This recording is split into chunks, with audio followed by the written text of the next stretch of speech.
Assalamualaikum warahmatullahi wabarakatuh. Perkenalkan, nama saya Rahmi Anissa, saya BP 1811022020.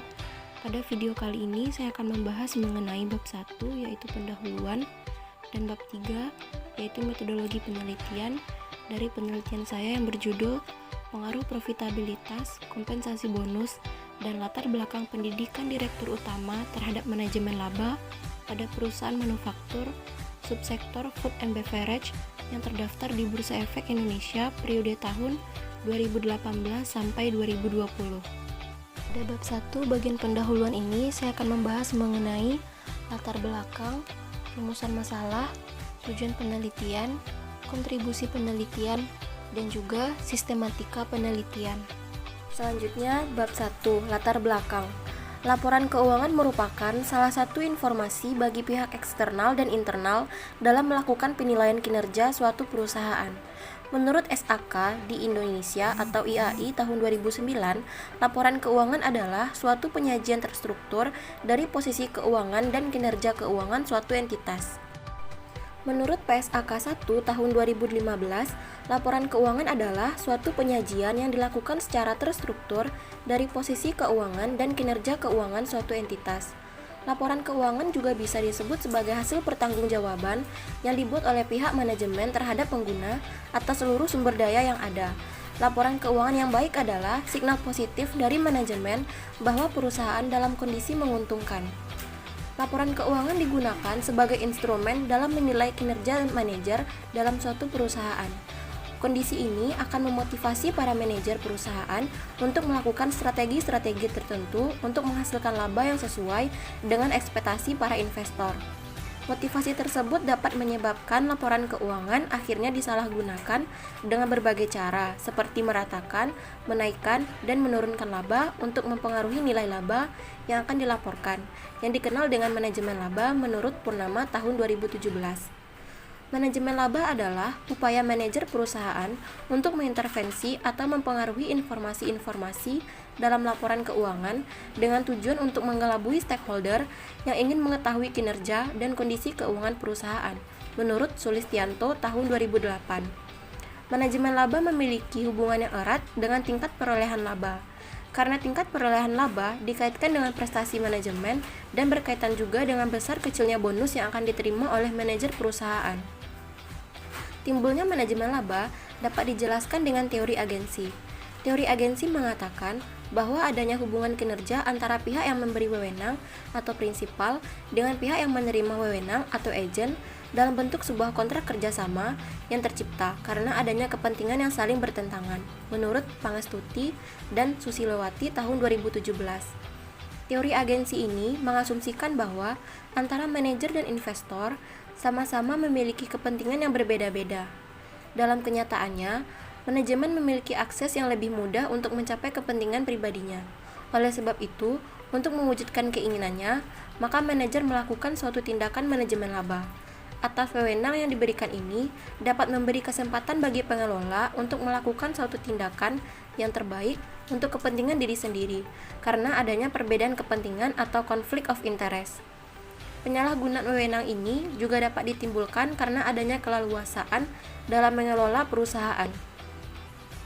Dengan adanya perbedaan kepentingan antara pihak manajemen dengan pihak eksternal, dapat mendorong manajemen perusahaan untuk melakukan manipulasi laporan keuangan agar terlihat lebih baik.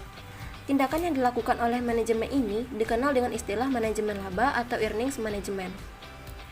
Perusahaan manufaktur adalah perusahaan industri yang dimana kegiatannya mengolah bahan baku menjadi barang setengah jadi atau barang jadi. Perusahaan manufaktur melakukan pengolahan bahan baku menggunakan mesin, peralatan, dan juga tenaga kerja. Dengan berkembangnya industri di Indonesia, perusahaan manufaktur juga semakin bertambah jumlahnya dan sudah terdaftar di Bursa Efek Indonesia. Salah satu subsektor dalam perusahaan manufaktur adalah subsektor makanan dan minuman. Subsektor ini memegang peranan yang sangat penting dalam meningkatkan perekonomian Indonesia. Terdapat beberapa faktor yang menjadi motivasi manajer untuk melakukan manajemen laba, mulai dari profitabilitas, kompensasi bonus, dan latar belakang pendidikan direktur utama. Profitabilitas menggambarkan kemampuan perusahaan dalam menghasilkan laba selama satu periode waktu tertentu. Profitabilitas digunakan sebagai alat untuk mengukur kinerja keuangan perusahaan. Semakin tinggi profitabilitas suatu perusahaan, maka kemampuan perusahaan dalam menghasilkan laba akan meningkat. Hubungan antara profitabilitas dengan manajemen laba adalah ketika profitabilitas yang dihasilkan kecil pada periode waktu tertentu, maka akan memicu perusahaan untuk melakukan manajemen laba. Menurut Rizky 2021 serta Suryani dan Agustia tahun 2018 menyatakan bahwa profitabilitas berpengaruh positif dan signifikan terhadap manajemen laba. Kompensasi bonus adalah suatu balas jasa atau penghargaan yang diberikan kepada karyawan atas kinerjanya di dalam perusahaan. Tujuan perusahaan memberikan kompensasi bonus adalah untuk memikat karyawannya yang memiliki skill atau keahlian yang bagus dan kompeten di bidangnya. Dan dengan adanya kompensasi bonus ini juga harus dapat memotivasi karyawan agar taat pada peraturan hukum. Menurut Wahyuni et al. Tahun 2020. Kompensasi bonus juga diperkirakan dapat mempengaruhi praktik manajemen laba. Apabila kompensasi bonus diberikan perusahaan kepada manajer dengan mendasarkan bahwa kompensasi manajer pada kinerja dalam pengoperasian perusahaan, maka manajer dapat melakukan praktik manajemen laba. Dengan diberikannya kompensasi kepada manajer, maka manajer akan berusaha untuk meningkatkan kinerjanya demi kepentingan pemegang saham, sehingga akan menyebabkan semakin tinggi kompensasi bonus yang akan diberikan oleh pemilik perusahaan kepada manajer perusahaan. Maka, semakin tinggi juga manajer dalam melakukan praktik manajemen laba untuk mendapatkan keuntungan bagi perusahaan, menurut Prihastomo dan Hafid tahun 2018. Faktor lain yang berhubungan dengan manajemen laba adalah latar belakang pendidikan direktur utama. Seseorang yang berkualitas tidak akan lepas dari latar belakang pendidikannya, karena seseorang yang berpendidikan akan berpikir dan bertindak secara cepat dan tepat dalam melaksanakan tugasnya, serta bertanggung jawab. Sehingga pendidikan merupakan suatu aspek yang paling penting bagi suatu perusahaan. Akan tetapi, latar belakang pendidikan direktur utama juga dapat menjadi salah satu faktor yang dapat menimbulkan praktik manajemen laba.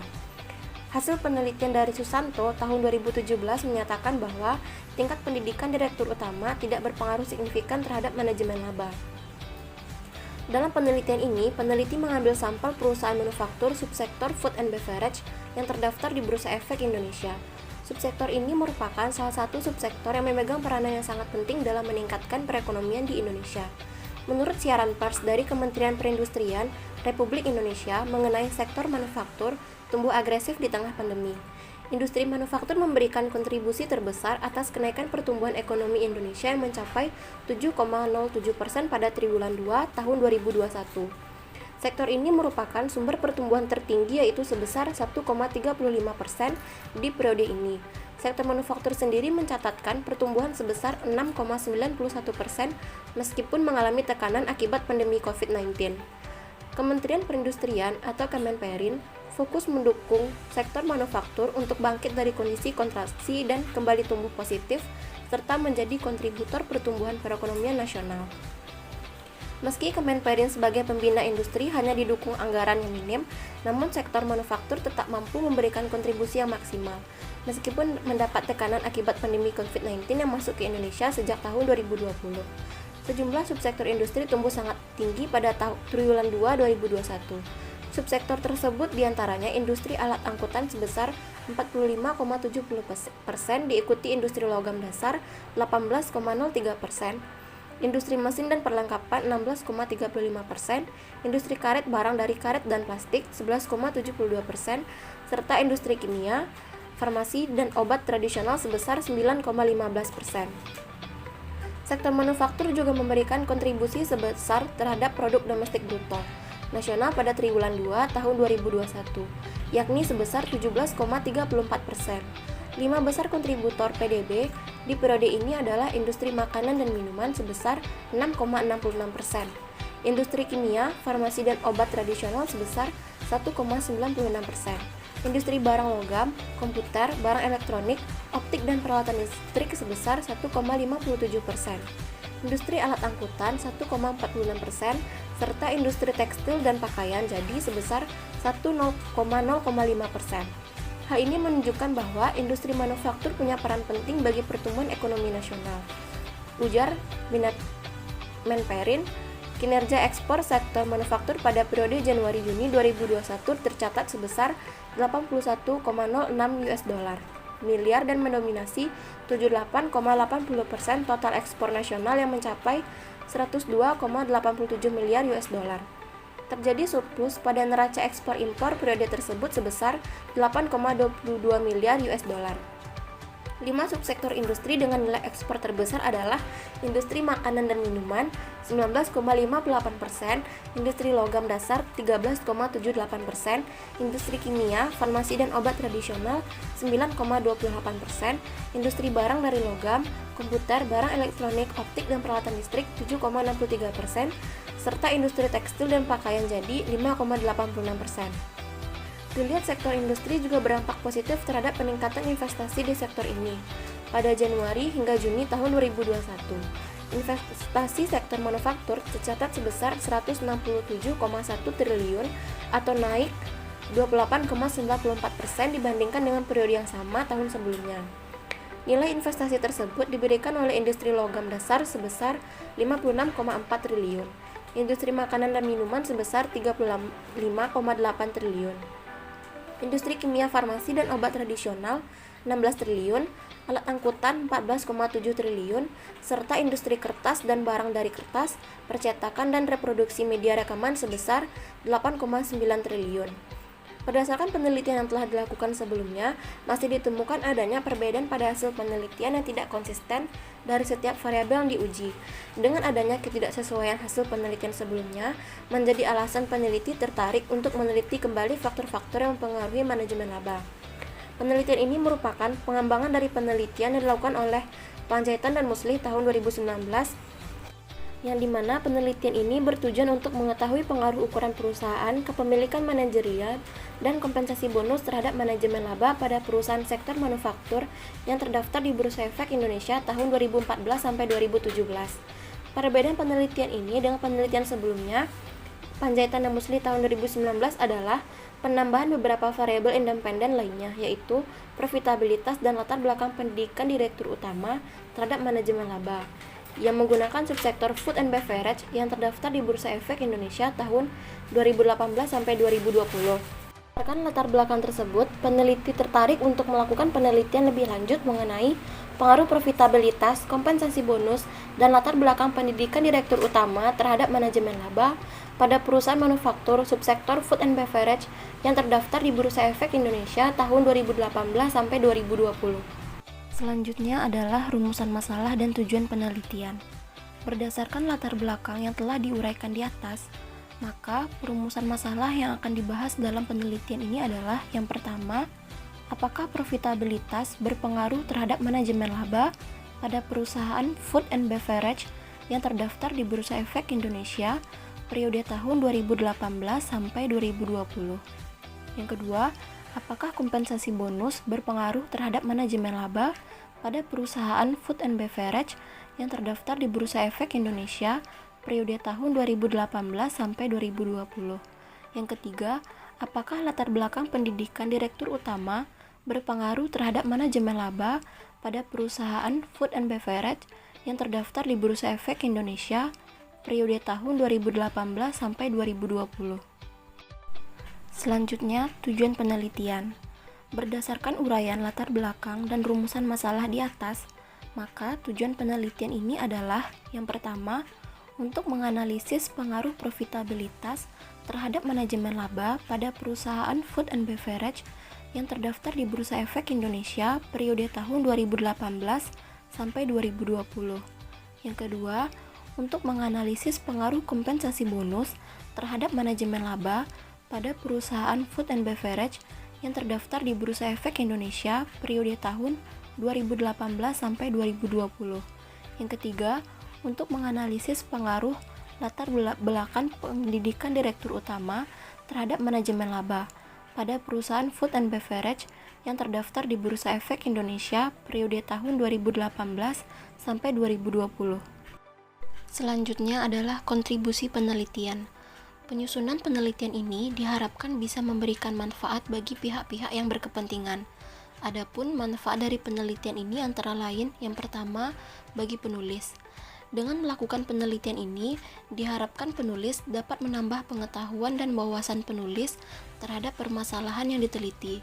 Yang kedua, bagi akademisi, hasil penelitian ini diharapkan dapat memberikan manfaat seperti tambahan referensi, literatur, dan tambahan kepustakaan, serta dapat memberikan manfaat bagi penelitian selanjutnya mengenai pengaruh profitabilitas, kompensasi bonus, dan latar belakang pendidikan direktur utama terhadap manajemen laba.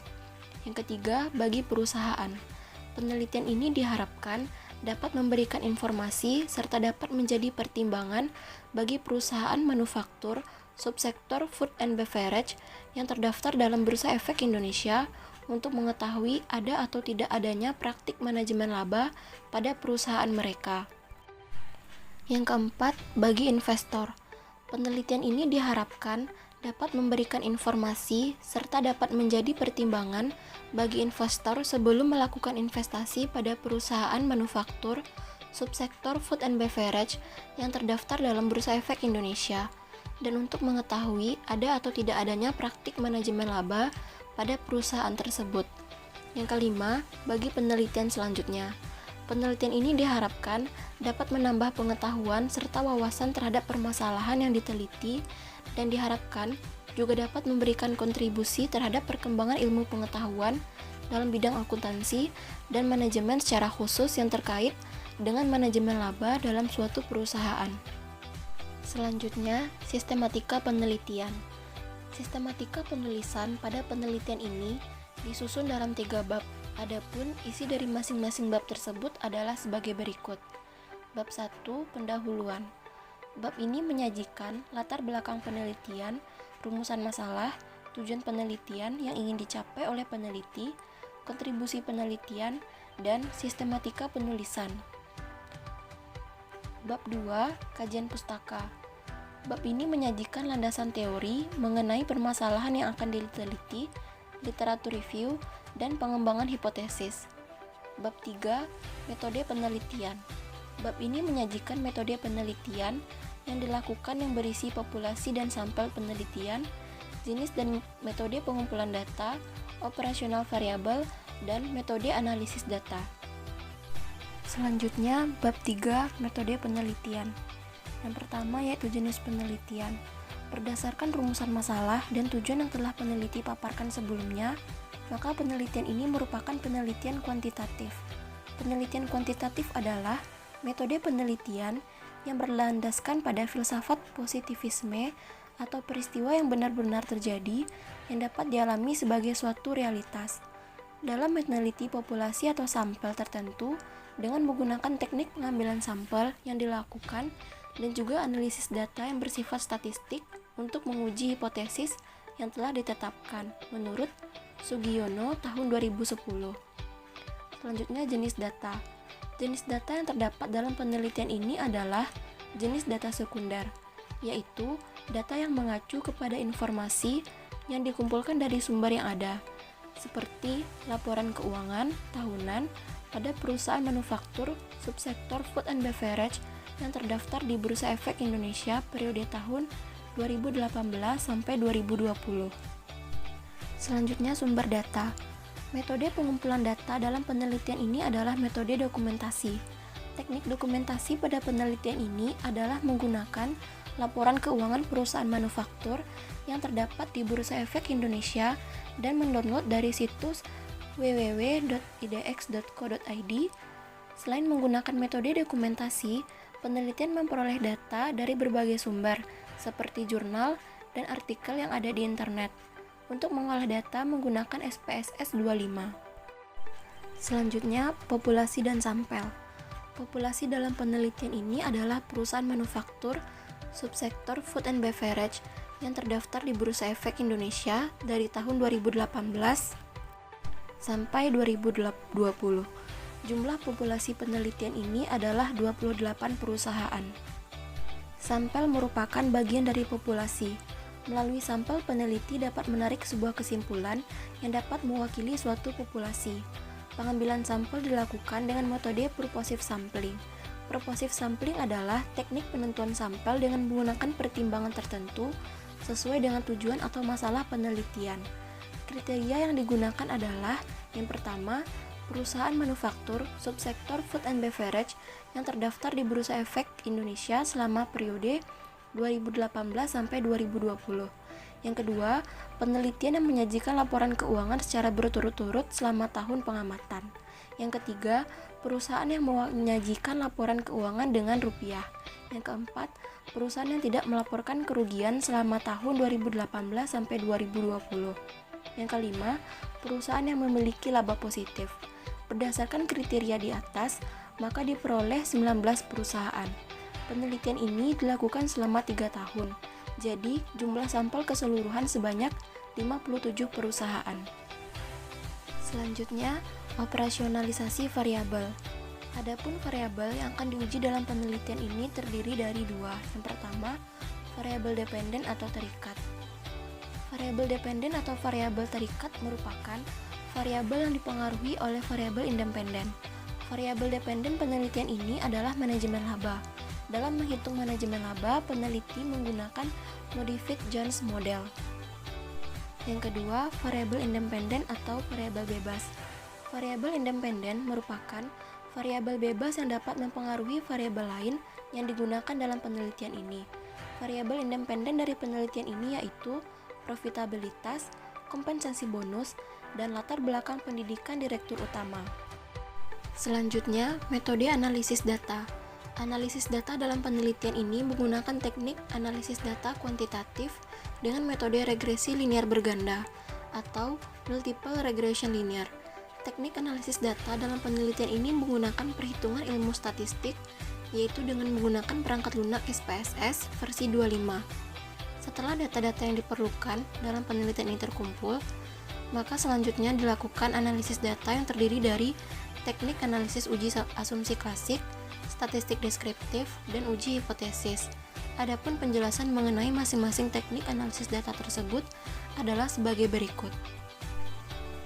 Yang pertama, uji asumsi klasik. Uji asumsi klasik bertujuan untuk mengetahui dan menguji apakah data yang diperoleh layak untuk digunakan dalam penelitian atau tidak. Untuk melakukan uji asumsi klasik pada penelitian ini, yang digunakan ada 4, yaitu yang pertama, normalitas. Uji normalitas bertujuan untuk menguji apakah dalam sebuah model regresi, variabel dependen dan independen mempunyai distribusi normal atau tidak. Untuk menguji data yang telah dikumpulkan berdistribusi normal atau tidak, dilihat dari uji Kolmogorov-Smirnov. Penelitian dapat dikatakan apabila jika angka profitabilitas besar dari 0,05, maka penelitian dapat dikatakan berdistribusi normal. Jika angka profitabilitas kecil dari 0,05, maka penelitian dapat dikatakan tidak berdistribusi normal. Yang kedua, uji multikolonialitas. Uji ini diperlukan untuk mengetahui ada tidaknya variabel independen yang memiliki kemiripan dengan variabel independen lainnya.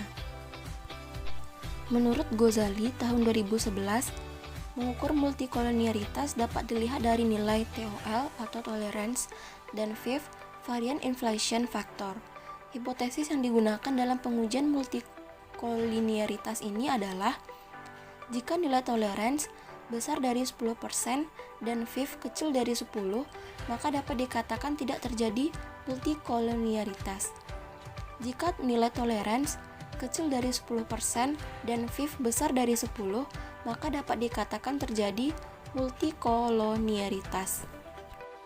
Yang ketiga, uji heteroskedastisitas. Menurut Ghazali tahun 2013, uji heteroskedastisitas ini bertujuan untuk menguji apakah model regresi terjadi ketidaksamaan varians dari residual satu pengamatan ke pengamatan yang lain. Jika varians dari residual satu pengamatan ke pengamatan yang lain tetap, maka disebut homokedastisitas, dan jika berbeda heterokedastisitas. Penelitian ini menggunakan grafik scatterplot untuk mengetahui ada tidaknya heteroskedastisitas dalam suatu model regresi linear berganda. Jika ada pola tertentu, seperti titik-titik yang ada membentuk pola tertentu yang teratur atau bergelombang, melebar, kemudian menyempit, mengindikasikan telah terjadi homokedastisitas.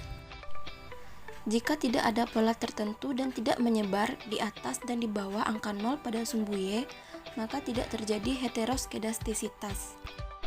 Yang keempat, uji autokorelasi. Uji ini memiliki tujuan untuk menguji apakah dalam model regresi linear ada korelasi antara kesalahan pengganggu pada periode tertentu dengan kesalahan pengganggu pada periode setelahnya. Pengujian autokorelasi dalam penelitian ini menggunakan metode Rantes. Kriteria pada pengujian Rantes yaitu angka signifikannya itu kecil dari 0,05, maka dikatakan terjadi autokorelasi. Sedangkan jika angka signifikan besar dari 0,05, maka dikatakan tidak terjadi autokorelasi menurut Ghazali tahun 2013. Selanjutnya, analisis statistik deskriptif. Menurut Sugiono tahun 2016, metode analisis statistik deskriptif adalah statistik yang digunakan untuk menganalisis data dengan mendeskripsikan atau menggambarkan data yang telah terkumpul sebagaimana adanya tanpa bermaksud membuat kesimpulan yang berlaku untuk umum atas generalisasi. Selanjutnya, metode regresi linear berganda. Teknik analisis yang digunakan dalam penelitian ini adalah analisis regresi linear berganda. Analisis ini digunakan untuk menguji keterkaitan atau pengaruh suatu variabel dependen terhadap beberapa variabel independen.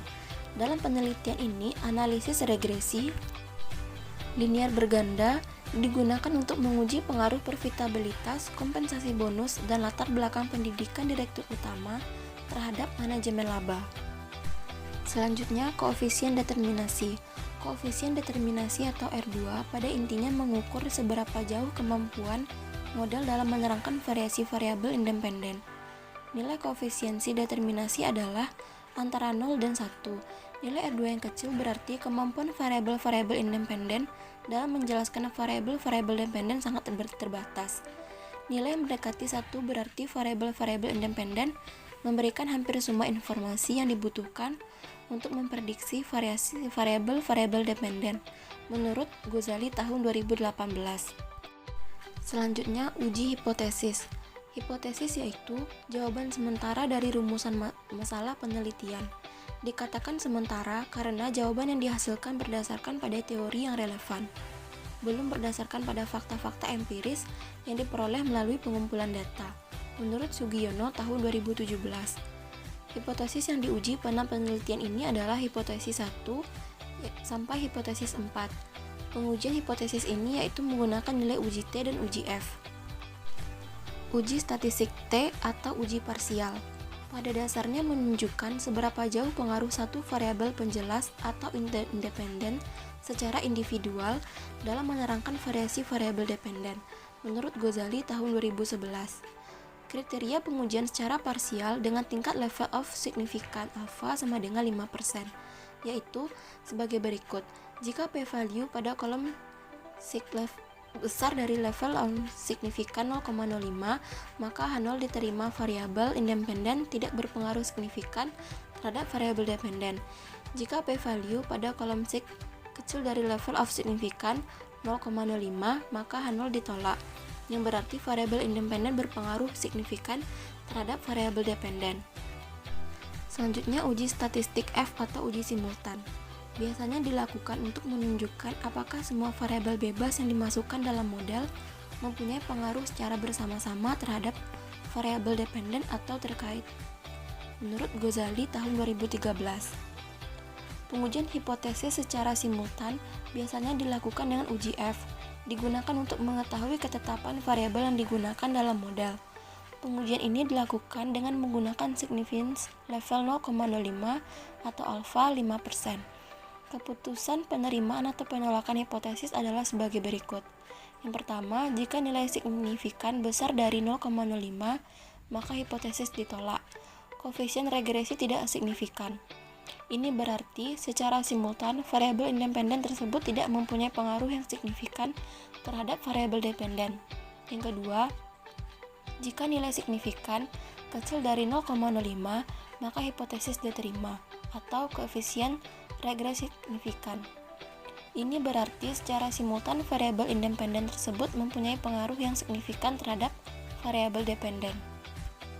Baiklah, sekian video dari judul yang akan saya teliti. Apabila ada kesalahan, mohon maaf. Assalamualaikum warahmatullahi wabarakatuh.